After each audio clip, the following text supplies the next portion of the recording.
La semana pasada casi que veíamos al apóstol Pablo sentado en un rincón llorando, expresando algo muy personal, de esos dolores, de esas tristezas que despiertan a la persona a las 2, 3 de la mañana. Gracias, amado Jacobo, por sus afectos, sus dolores. Y nos preguntábamos, ¿qué nos duele? ¿Qué nos hace llorar? Y yo no dudo que una mamá, a una madre le hace llorar sus hijos. Pensar cómo se encuentran, qué tienen, qué les falta, qué les sobra, qué les perturba, qué les amenaza, sus hijos. Y sin embargo, en lo que ha ocurrido recientemente en el país, muchas madres no pudieron salvar a sus hijos. Así que el corazón nos puede doler por todos nuestros afectos, pero Pablo nos deja saber, nos deja conocer un afecto en su corazón, y era su pueblo, los judíos. Él pone como testigo a Cristo, su conciencia, al Espíritu Santo,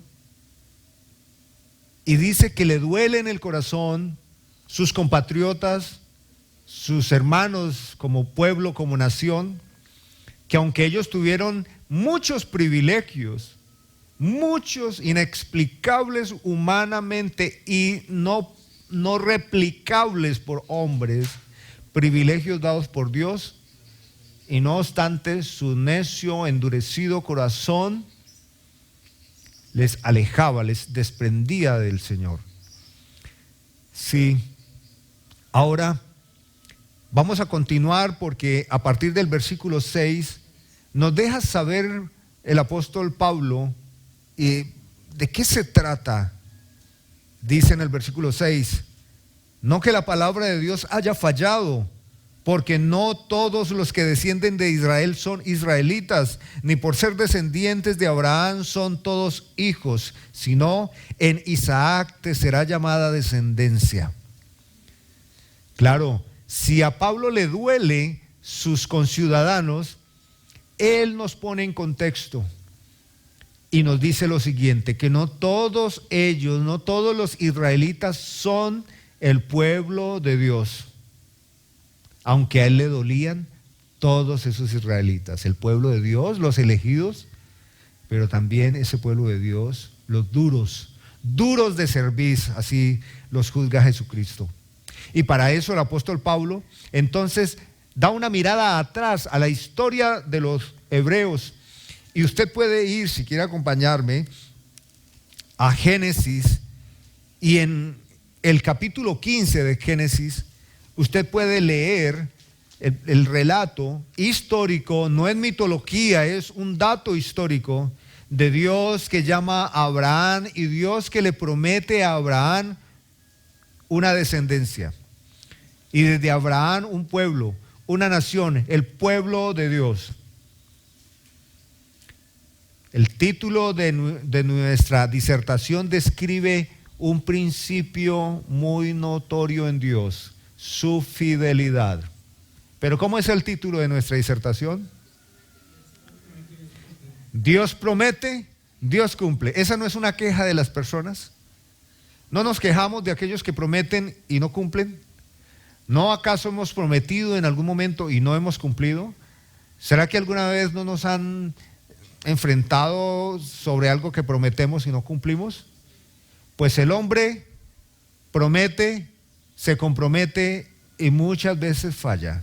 Pero acerca de Dios dice que Dios no es hombre, ni para que mienta, ni para que se arrepienta. Dios promete y Dios cumple. Es una manera de expresar la fidelidad de Dios. Dios, que es fiel, ha prometido a Abraham una descendencia, pero Abraham tiene ya 99 años y con lágrimas le expresa a Dios esto: Señor, ¿será acaso que mi heredero será este macedonio, este siervo nacido, criado en mi casa? ¿No me darás prole? ¿No me darás hijo? Dios le hace una promesa a Abraham. y Dios la va a cumplir. Pero el problema es que no vemos claras evidencias de que Dios se acuerde de lo que ha prometido, porque Abraham ya tiene edad suficiente para morir, pero no para engendrar. Abraham, igualmente su esposa Sarai. Hermanos,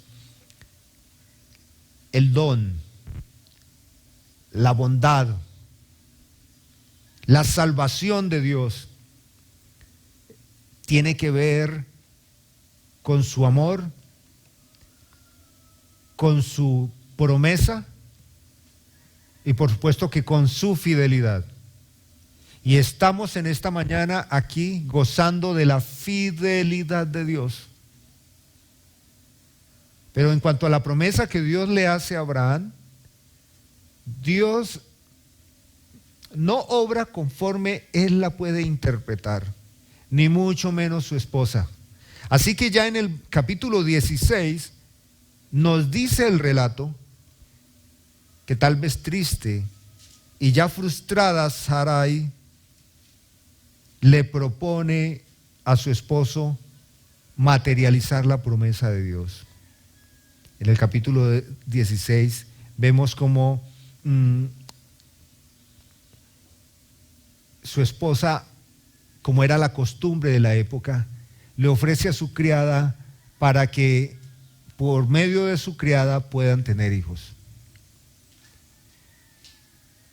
¿Ha escuchado usted el término pragmatismo?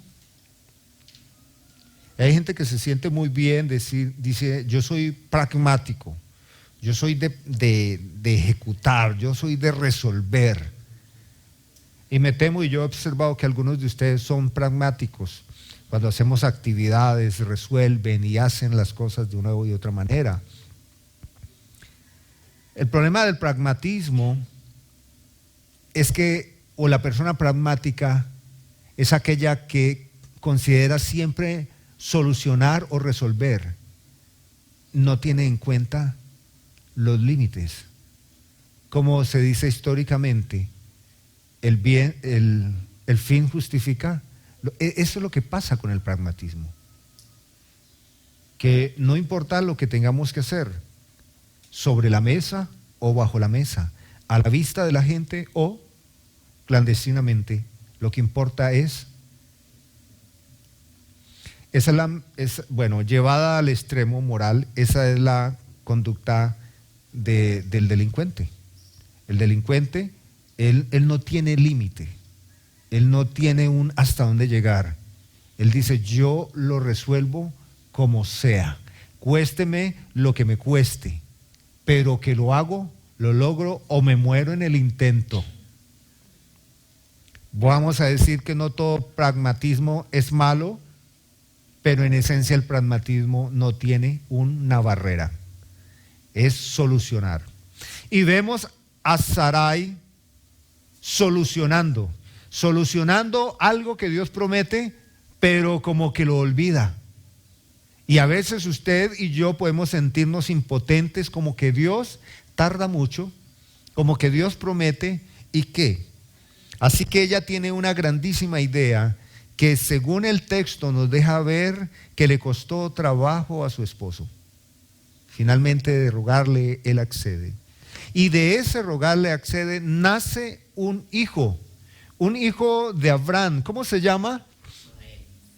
Un hombre fiero, un hombre de guerra, un hombre beligerante, que también sería una nación fuerte, en contraposición histórica al cumplimiento de la promesa de Dios.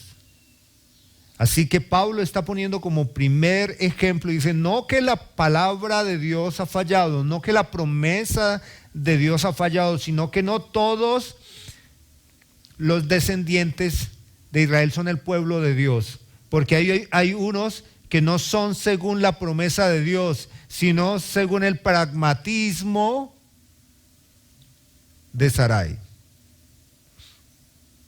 Esto es muy importante para nosotros considerar en nuestra vida práctica y en el aspecto doctrinal que vamos a considerar. Sin embargo, vemos la fidelidad de Dios Porque pese a que ellos tratan de ayudarle a Dios y enlodan el propósito, sin embargo, usted da la vuelta más adelante al capítulo 21 de Génesis y dice: visitó Jehová a Sara como había dicho, fidelidad de Dios. E hizo Jehová con Sara como había hablado. Dios promete y Dios cumple. Hermanos, ¿qué dice la Escritura acerca de la fidelidad de Dios?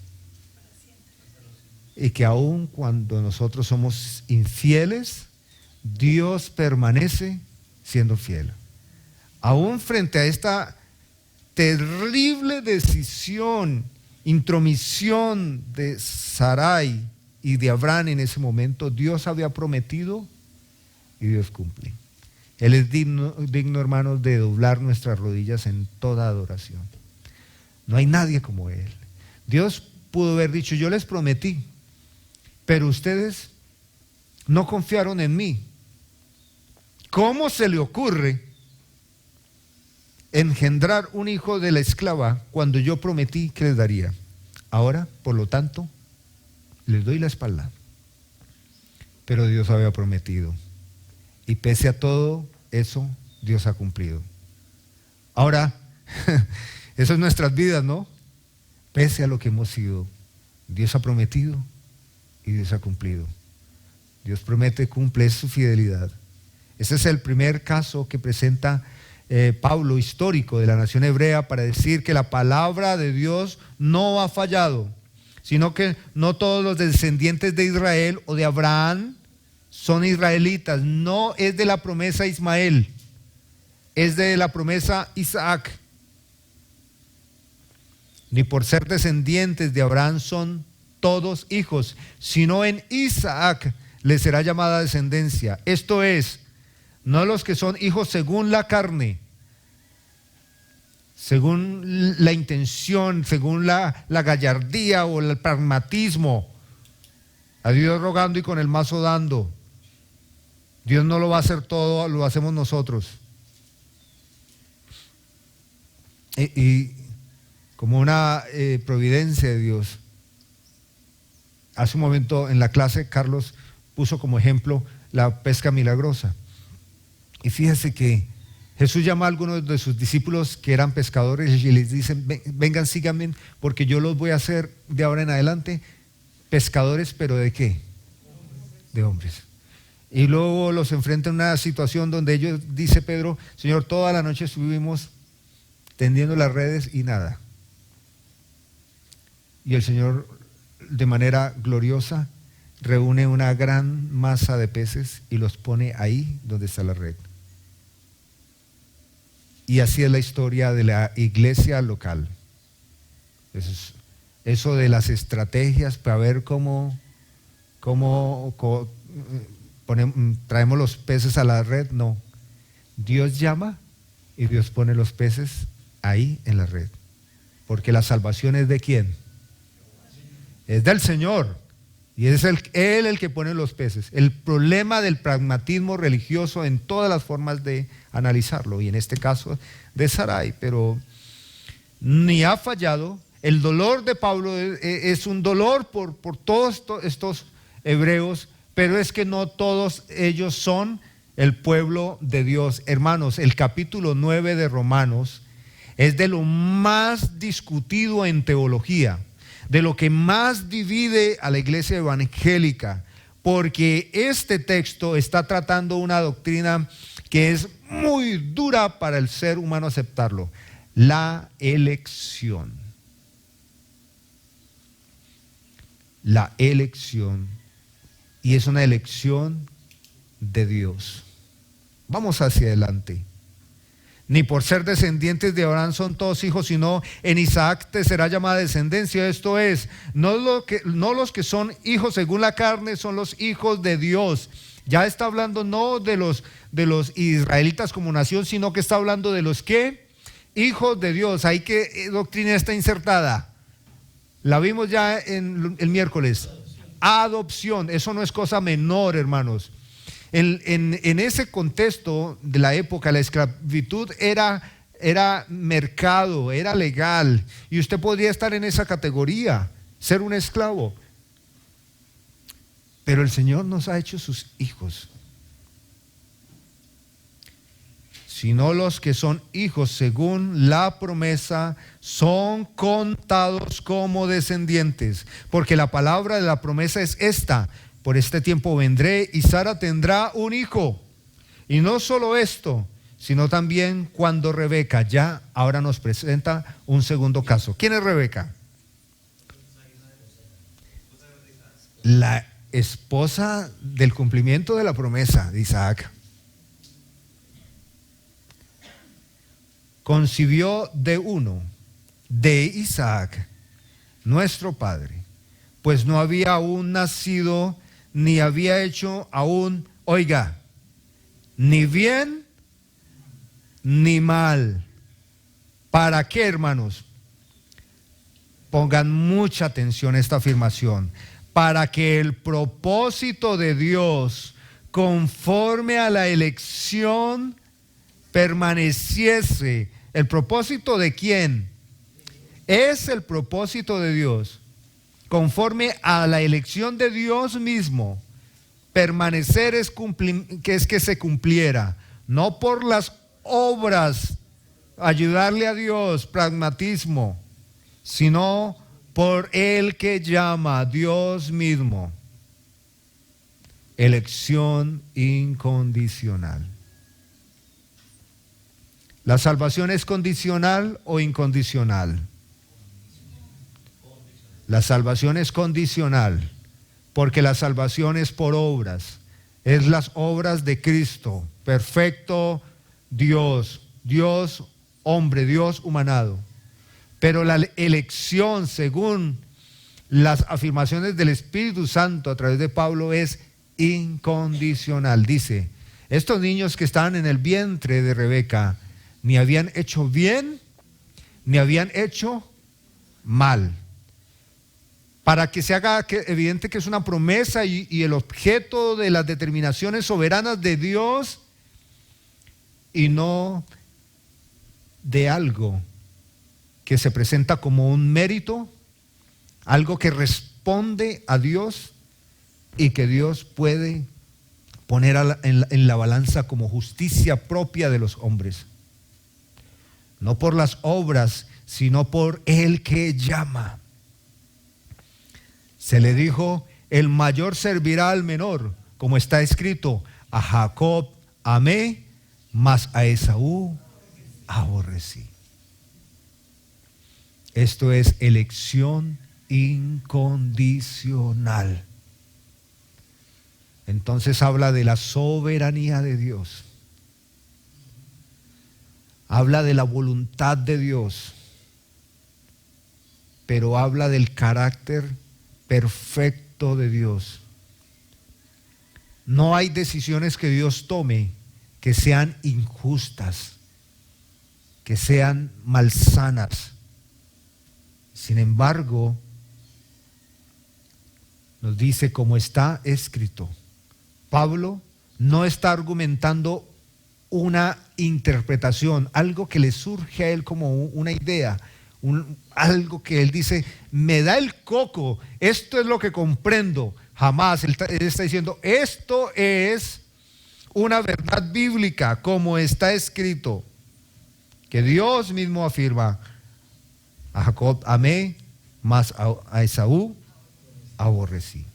Con respecto a Jacob y a Esaú, se dice que Esaú nació rubio, lleno de pelo, fuerte, era hombre de casa, pero no del inmueble, sino de ir a lo pragmático, a conseguir el animal, a comer y a proveer. Digamos, un hombre admirable, un líder y qué más, un emprendedor y qué más, un hombre de resultados. Y de Jacob, ¿qué dice? Que era un muchachito de casa, pero de la casa frente al televisor.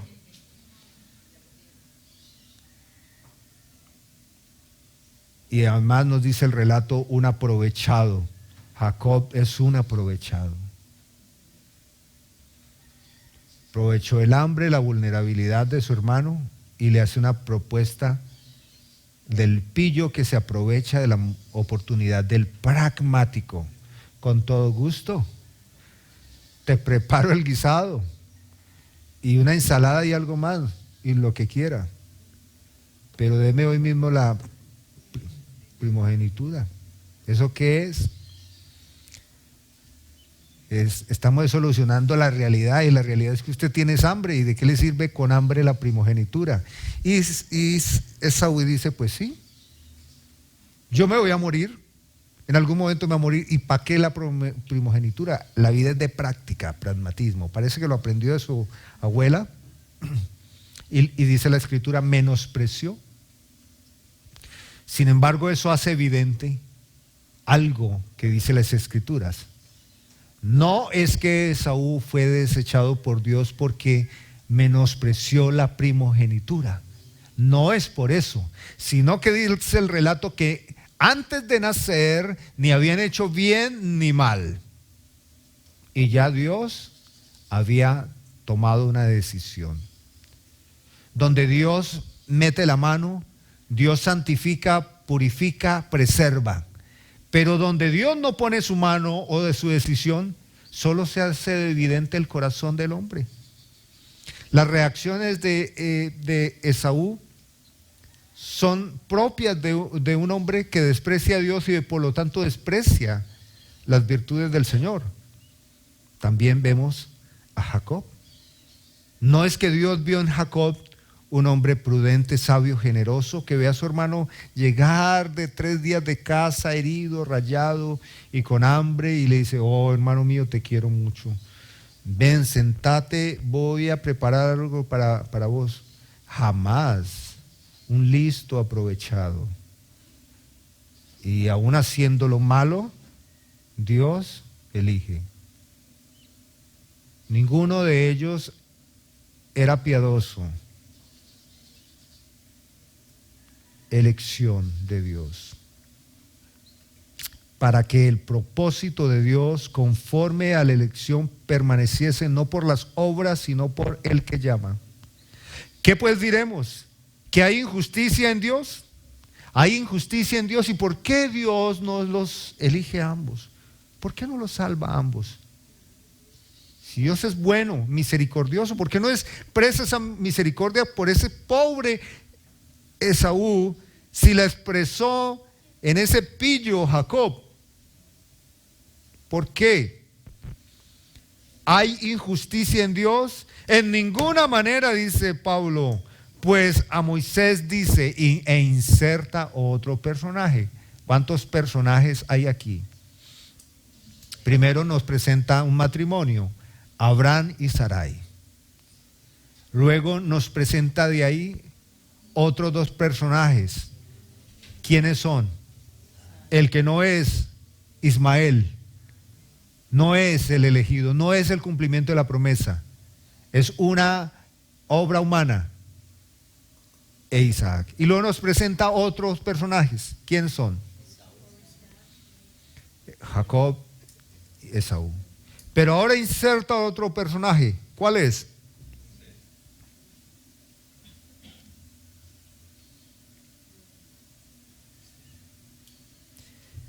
Pues a Moisés dice, tendré misericordia del que tenga misericordia y me compadeceré del que yo me compadezca.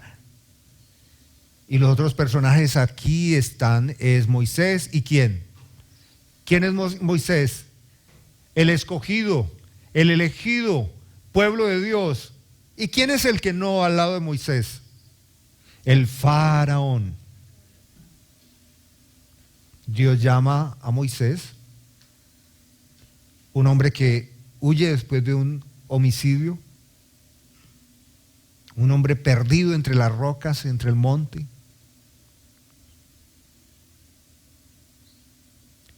Y esta es la afirmación que Dios hace a Moisés: tendré misericordia del que yo tenga misericordia y me compadeceré del que yo me compadezca. Supongamos esto, usted está en una conversación con con otras personas y hay que hacer misericordia. Uno entiende que hay que hacerle misericordia a alguien y el que tiene la potestad para hacerla se para y dice, mire, yo voy a hacer misericordia al que quiera y al que no quiera no le voy a hacer misericordia. ¿Cómo le juzgaría a usted a esa persona? ¿Qué diría esa persona?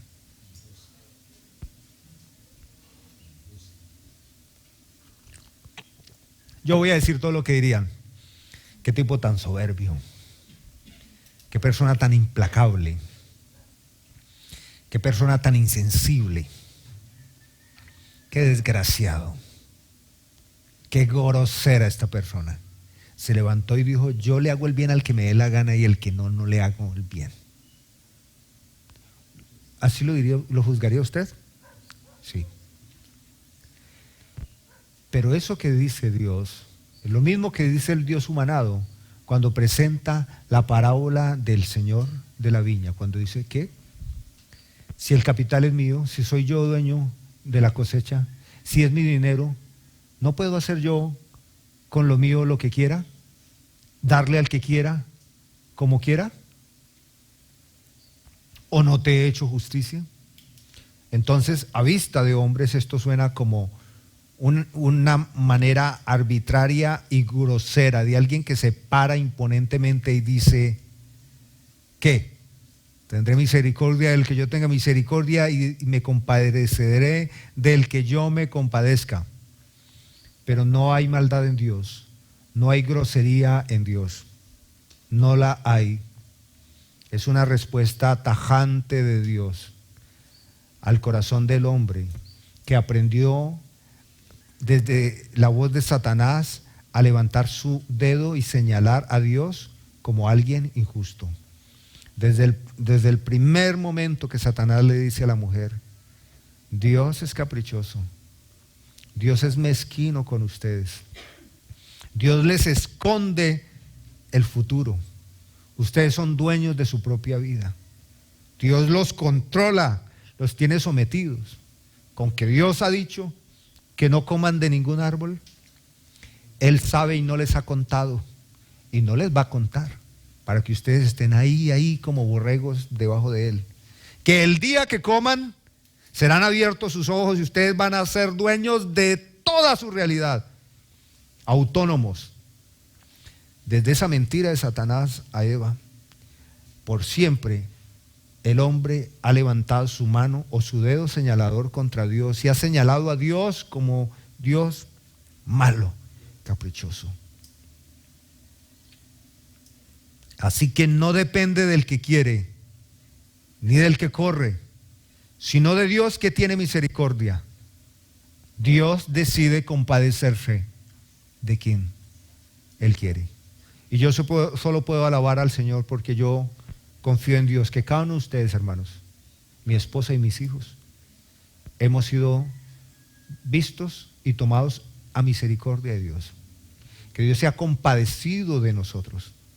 Yo le agradezco a Dios por eso. Porque si Él es el Señor, Él es dueño y tiene la potestad para hacer como Él quiera. Porque es el Señor. Pero detrás de cada calumnia contra Dios está el señorío del hombre. Nos hacemos señores y nos queremos sentar al lado del trono de Dios para decir, tú eres Dios, pero yo soy Dios. Tú gobiernas, pero gobernamos juntos. La idea de la gente que dice que desprecia la autoridad y la gente dice, no tenemos que estar en autoridad con nadie, sino el consenso. Todos decimos, todos hacemos. Eso humanamente puede que tenga cierto valor, pero delante de Dios es una actitud soberbio y malo. Ahora, ¿cómo conciliamos esta afirmación bíblica del versículo 16? Así que no depende del que quiere ni del que corre, sino de Dios que tiene misericordia. ¿Cómo lo conciliamos con el capítulo 1 de Romanos? Aquí en Romanos capítulo 1, versículo 16 dice Pablo, porque no me avergüenzo del evangelio, porque es poder de Dios para salvación. ¿A quién? A todo aquel que cree. Lo que está diciendo Pablo es que todo aquel que cree en el evangelio recibe el poder, la gracia, la bondad y la salvación de Dios. Pero ahora, 9 capítulos después dice, así que no depende del que quiere, ni del que corre.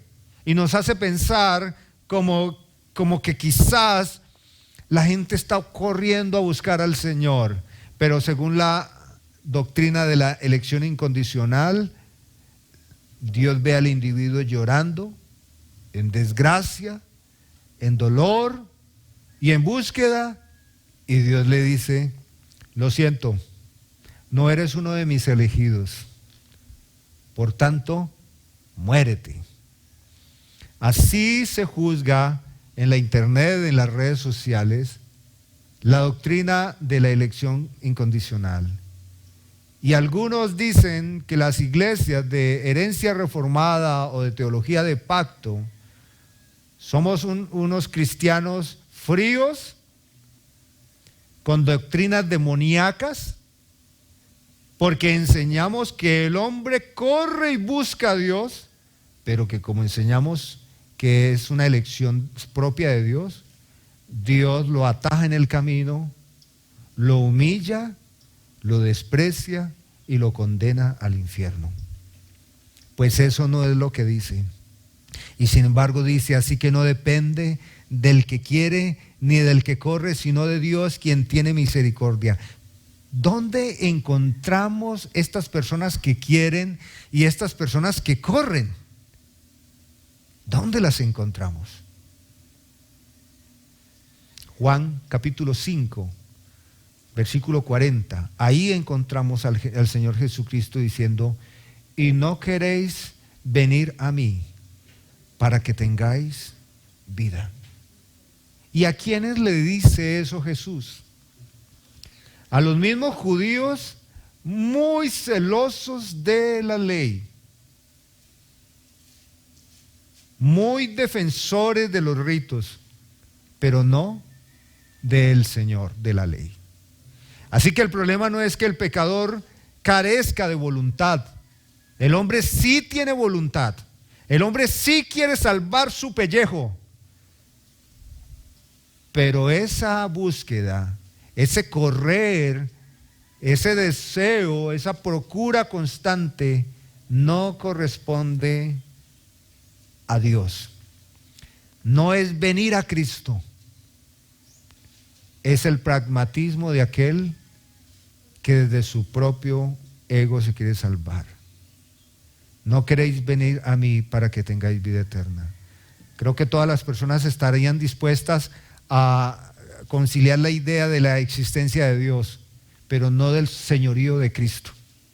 Ahí está uno de los problemas. ¿Qué dice Filipenses capítulo 1, versículo 19? Vaya, búsquenlo.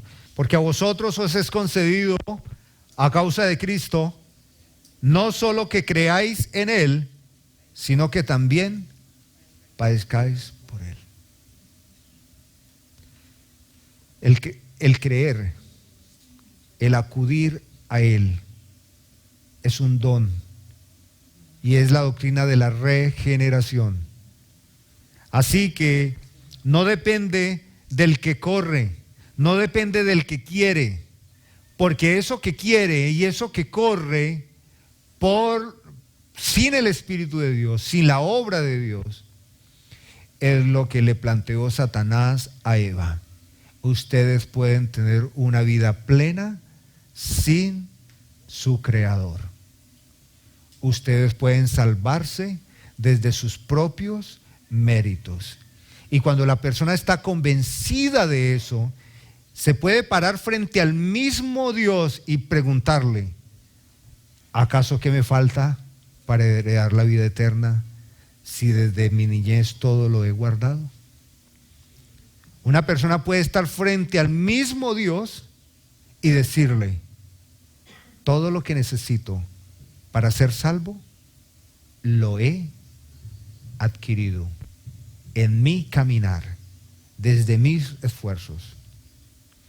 Y fíjese que hay gente muy religiosa, hay gente muy disciplinada, hay gente muy devota, pero para que una persona pueda creer como debe creer y pueda tener fe como debe tener, necesita la obra del Espíritu Santo.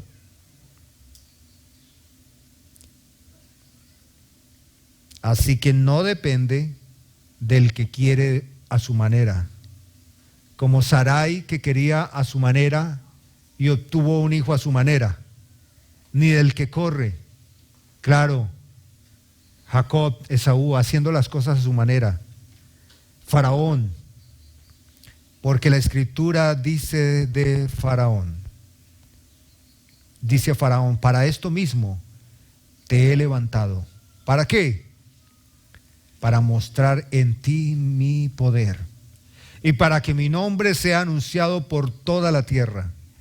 De manera, escúchelo, que de quien quiere tiene misericordia, y al que quiere endurecer, endurece. Y para todos aquellos que quieren presentar el Dios solo de amor, amor, paz y amor, pues aquí vemos un Dios de justicia. Ese es el Dios de justicia. Pero alguien puede escuchar esto y sentir gran molestia y decir: eso es una idea doctrinal calvinista, esto es una aberración doctrinal, eso es una interpretación errada. Alguien podría decir: ¿por qué inculpa a Dios? Porque ¿quién ha de resistir a su voluntad? Esto es, alguien podría estar escuchando y decir: entonces, si Dios no va a salvar o a escoger, ¿por qué lo va a juzgar? Si la persona podría decir: pues no soy lo que Dios quiere ser porque Dios no me ha dado las facultades para hacerlo. Entonces, ¿la culpa es de quién? De Dios. Como el ladrón que dice: yo robo porque es que nací en un hogar pobre. Yo robo porque nací con hambre. Yo robo porque el gobierno no me daba. Yo robo porque mi papá me abandonó desde pequeño.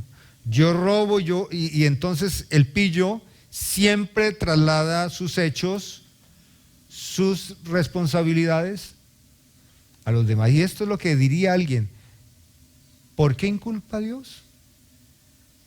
¿Quién ha resistido a su voluntad? ¿Quién puede cambiar su realidad si Dios la determina? Mas antes, hombre, ¿quién eres tú para que alterques con Dios? Dirá el vaso de barro al que le formó: ¿por qué me has hecho así?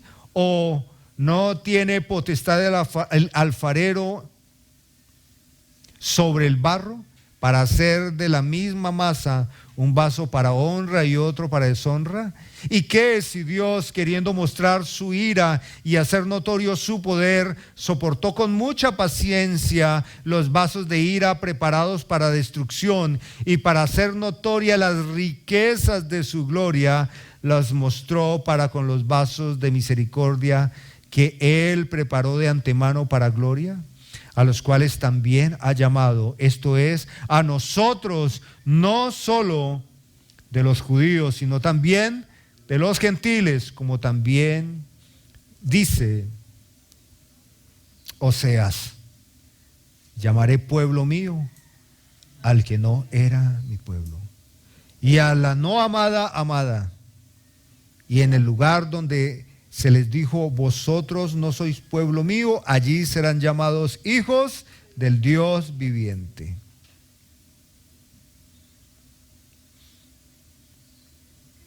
Amados hermanos, ¿qué podemos nosotros extraer de estas declaraciones bíblicas? Lo primero que debemos recordar es que sobre este capítulo, o la gloria es para Dios, o la gloria la damos a los hombres. Gran parte de la cristiandad considera que esta elección no tiene que ver con la salvación, sino como una elección vocacional, ministerial. Sin embargo, hasta donde nos encontramos en la carta a los romanos no está hablando de vocación, de ministerio, sino del evangelio de Dios para salvación. La carta a los romanos inicia mostrando el carácter caído del hombre, la necesidad de que Dios salve al hombre, la incredulidad del hombre, la impotencia tanto del gentil como del judío, que todos están bajo el justo juicio de Dios, que no hay justo ni aún uno.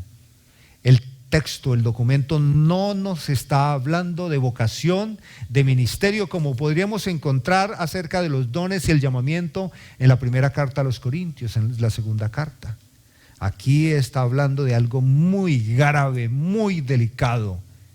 Es el lugar de los seres humanos, aquí y en la eternidad. Y este texto, que está introducido por la tristeza de Pablo, por lo obstinado, lo duro del corazón de los hebreos, nos explica la razón por la cual ellos son así. Algunos son el pueblo de Dios y otros simplemente son el esfuerzo de los hombres, el correr, el querer de los hombres. Ahora, no querer o correr significa estar en la voluntad de Dios. Muchos corren, muchos quieren, muchos se esfuerzan, incluso muchos logran. ¿Qué dice la palabra de Dios acerca de esos que quieren y corren y que se esfuerzan y que incluso dan muchos resultados aquí en esta tierra? Aplausos y admiración. En aquel día me dirán: Señor, en tu nombre llevamos una vida pulcra, cargada de evidencias y testimonios de vivir y servirte a ti. Y yo diré: apartados de mí, hacedores de maldad, al fuego eterno nunca os conocí. Pero aquí en la tierra se lo han pasado corriendo. Así que está nuestro primer llamado de atención al corazón. ¿Usted es una persona que corre? ¿Usted es una persona que quiere? Y si es así, ¿qué corre? ¿Y qué quiere? ¿Usted ha corrido a Cristo? ¿Usted anhela el señorío de Cristo? ¿Busca a Cristo? ¿O compite por el lugar de Cristo? ¿Cree que usted ha sido elegido porque Dios, antes de la fundación del mundo, vio que usted sería esa persona brillante sobre todas? Esa persona buena, cargada de una fe auténtica, que usted eligió al Señor. La elección incondicional. Pienso yo que toda persona que reconoce la elección incondicional está más cerca del reino que todos aquellos que desaprueban esta doctrina porque consideran que tienen una fe personal capaz de atender a la ley moral de Dios.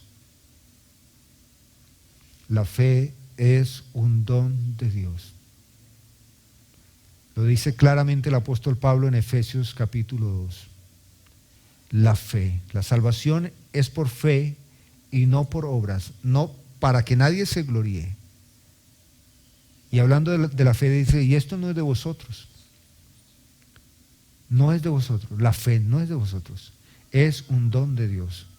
Y cuando Dios elige soberanamente, Dios capacita en la regeneración por medio del Espíritu Santo al hombre para que pueda ver al Señor como Él es, con el respeto y la honra que corresponde a Dios. Y entonces, con ese despertar, con esa habilitación moral, con esa regeneración, ahora el hombre cree. Porque el hombre cree. Ahora el hombre se arrepiente. Porque el hombre se arrepiente. Pero ese creer y ese arrepentimiento surge de una vida transformada. El fruto de la regeneración es una fe genuina, auténtica. Pero el fruto de la elección es la regeneración. Primeramente, una persona es elegida por Dios. Una persona es regenerada y luego cree. Sin embargo, muchas personas lo entienden de manera diferente. Entiende que primero el hombre tiene fe y cree en Dios, y luego ahí sí Dios responde. ¿Y responde a qué?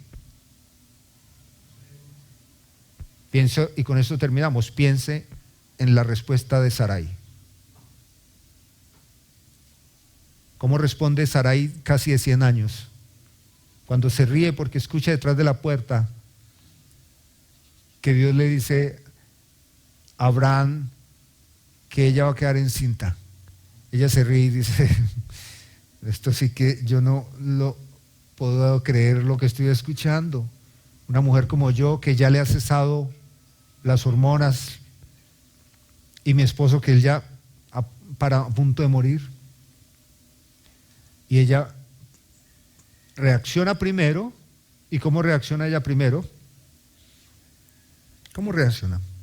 Aunque ella reaccionó antes de esa conversación. Ella reacciona primero y le entrega su criada a Abraham. Y él la embaraza, ese era el propósito, y nace ahí Ismael. Esa es la manera de ver esto, como que primero lo hago yo y luego Dios responde. Entonces Dios desciende, le da un abrazo a Sarai y le dice, bendita eres entre todas las mujeres brutas de esta época.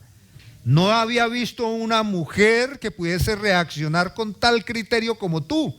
Mientras todas se quedan ahí pasmadas esperando ver qué va a suceder, tú has reaccionado. Has reaccionado y has hecho que reaccione mi siervo Abraham. Te felicito. Se ha materializado mi promesa. Ahora ha nacido Ismael. Muy bien, muy bien. Eso es ver como que primero reacciono yo y Dios ve que yo estoy de acuerdo con él, reacciona, entonces Dios viene y me alaba y me dice, entonces te va a salvar. Pero no es así, sino que primero Dios tiene que obrar y en respuesta a eso nosotros viviremos en su gracia. Continuamos la próxima semana. Hermanos, el Evangelio de Dios afecta positivamente todos los aspectos de nuestro ser. Y quiero pedirles que en el transcurso de esta semana siempre se pregunte, Señor, ¿cómo puedo yo honrar tu nombre? ¿Cómo yo puedo responder a tu gracia en fidelidad? ¿Cómo yo puedo evitarme el pragmatismo que me lleva a veces a burlar tu nombre, a actuar en contra del carácter piadoso de Cristo, solucionando porque creo que tú tardas, solucionando porque creo que tú te demoras, solucionando porque me sé bien el versículo, a Dios rogando y con el mazo dando, y termino dándome con ese mazo a mí. Y no. Padre, estamos en esta mañana agradecidos, muy agradecidos. Estamos convencidos que tú nos has escogido, nos has elegido. No porque corríamos, no porque buscábamos, no por especiales, no. Para mostrar tu gloria a través de cada uno de mis hermanos, a través de mi vida. Cada uno de ellos y yo también pudimos ser una vasija, un instrumento para mostrar tu justicia y recibir el golpe, el peso de lo que merecemos, la condenación eterna por nuestros pecados, pero tú nos escogiste para manifestar tu gracia, tu misericordia. Cuando somos tan claros en esto, tenemos que concluir que no había nada en nosotros, nada. Éramos pecadores pragmáticos, adelantándonos y queriendo hacer las cosas a nuestra manera, Señor. Cuán grande es tu amor para con nosotros. Gracias, Señor. Que esta palabra impregne nuestro corazón y llenos de gozo vivamos esta semana, Señor, contemplando tu hermosura a través de la misericordia que nos sostiene cada día. Bendito eres, Señor, por siempre, en Cristo Jesús. Amén.